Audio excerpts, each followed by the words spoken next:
Guys എല്ലാവർക്കും മറ്റൊരു വീഡിയോയിലേക്ക് സ്വാഗതം. അപ്പോൾ ഇന്നത്തെ വീഡിയോ പറയാൻ പോണത് എൻ്റെ കാലൊരു ആക്സിഡൻറ്റിൽ പെട്ടിട്ട് കാലും ഒരു മുറിയായ കഥയാണ്. 2010 ഈ സംഭവം നടക്കുന്നത്.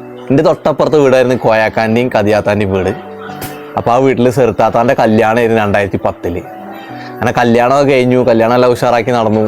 അതിന് ശേഷം പിറ്റേ ദിവസം പുതിയ അളിയൻക്ക് പൊറോട്ട മേടിക്കാൻ വേണ്ടിയിട്ട് ഞാനും മണിയും ലത്തീഫ്ക്കയും കൂടിയിട്ട് CT100 പോവാണ്. അപ്പോൾ ഞാൻ വീട്ടിൽ നിന്ന് ഇറങ്ങി വണ്ടിമ്മ കയറി പോയി. ഏകദേശം നമ്മൾ യാറൊക്കെ കഴിഞ്ഞ് യാറത്തിൻ്റെ അപ്പുറത്തെ അവിടെ ഒരു ട്രാൻസ്ഫോമർ ഉണ്ട്. ട്രാൻസ്ഫോമറിൻ്റെ അവിടെ എത്തിയപ്പോൾ എൻ്റെ ഷൂ ആ ചക്രത്തിൻ്റെ ഇടയിൽ കുടുങ്ങി. കടകടകടേന്ന് സൗണ്ട് ഉണ്ട്. അപ്പോൾ ഞാൻ ശ്രദ്ധിച്ചില്ല. ഷൂ ഇങ്ങോട്ട് വലിച്ചെടുത്തിട്ട് ഒന്നും കൂടി കാല് വെക്കണമ്മക്ക് തന്നെ വെച്ചപ്പോൾ ഇതേ സെയിം സൗണ്ട്.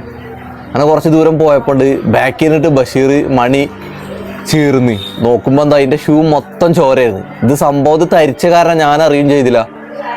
അങ്ങനെ ഞാനും നോക്കിയപ്പോൾ കാലും ആകെ ചോര. ഞാൻ വണ്ടിമ്മൊന്ന് ചാടി വേഗം റോട്ടിലേക്ക് ചാടി അവിടെ ഇരുന്ന്. അങ്ങനെ വേദന ഇല്ലാത്ത കാരണം എനിക്കത് വലിയൊരു ഇതായി തോന്നില്ല. അങ്ങനെ ലത്തീഫ്ക്ക് പക വിളിച്ചിട്ട് അജ്മലിൽ ഇതുപോലെ ചെറിയൊരു ആക്സിഡൻറ്റ് പറ്റിയിട്ടുണ്ട്, കാലുമ്പോൾ ചെറിയൊരു മുറിയായിട്ടുണ്ടെന്ന് പറഞ്ഞു. ചെറിയ മുറിയൊന്നുമല്ല, അത്യാവശ്യം വലിയ മുറി തന്നെയായിരുന്നു. അങ്ങനെ ഞാൻ അപ്പുറത്ത് ഭഗതിൻ്റെയും ഭരത് അങ്ങനെ ഓരോ വീട്ടിൽ പോയിട്ട് അവിടുത്തെ ചേച്ചി കാലൊക്കെ കെട്ടിത്തന്ന് വേഗം നാരായണ ഹോസ്പിറ്റലിൽ കൊണ്ടുപോയിട്ട് അപ്പോൾ അവർ പറഞ്ഞു, അവരവിടെ ഡ്രസ്സ് ചെയ്തിട്ട് അവർ പറഞ്ഞു ഞങ്ങൾക്ക് ഇവിടെ ഇത് എടുക്കാൻ പറ്റില്ല, ഈ കേസ് ഞങ്ങൾക്ക് ഇവിടെ എടുക്കാൻ പറ്റില്ല. അപ്പോൾ നേരെ വീട്ടിലേക്ക് തന്നെ കൊടുന്നു. വീട്ടിൽ നിന്ന് നേരെ വീട്ടിലപ്പോൾ പിന്നെ അടിക്കാൻ വേണ്ടിയിട്ട് വടിയായിട്ട് റെഡിയായി നിൽക്കുക. കാരണം ചെറിയ മുറിയല്ലേ വെച്ചിട്ട്. കാരണം ഇപ്പോൾ കുളിക്കാൻ പോകുമ്പോൾ ഞാൻ വീട്ടിൽ നിന്ന് TV കാണുന്നുണ്ട്.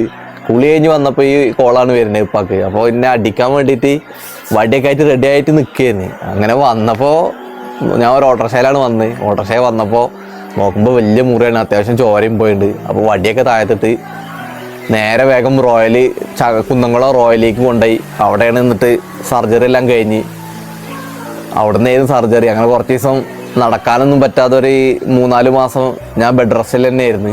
അങ്ങനെ ഞാൻ 7ാം ക്ലാസ്സിലേക്ക് ജയിച്ച ഉടനെയാണ് ഈ സംഭവം നടന്നത്. ആ മുറി ഇപ്പോഴും കാലുമുണ്ട്, അത് മരണം വരെ ഉണ്ടാവും. അപ്പോൾ മറ്റൊരു വീഡിയോ ആയിട്ട് കാണുന്നവരേക്കും എല്ലാവർക്കും ബൈ.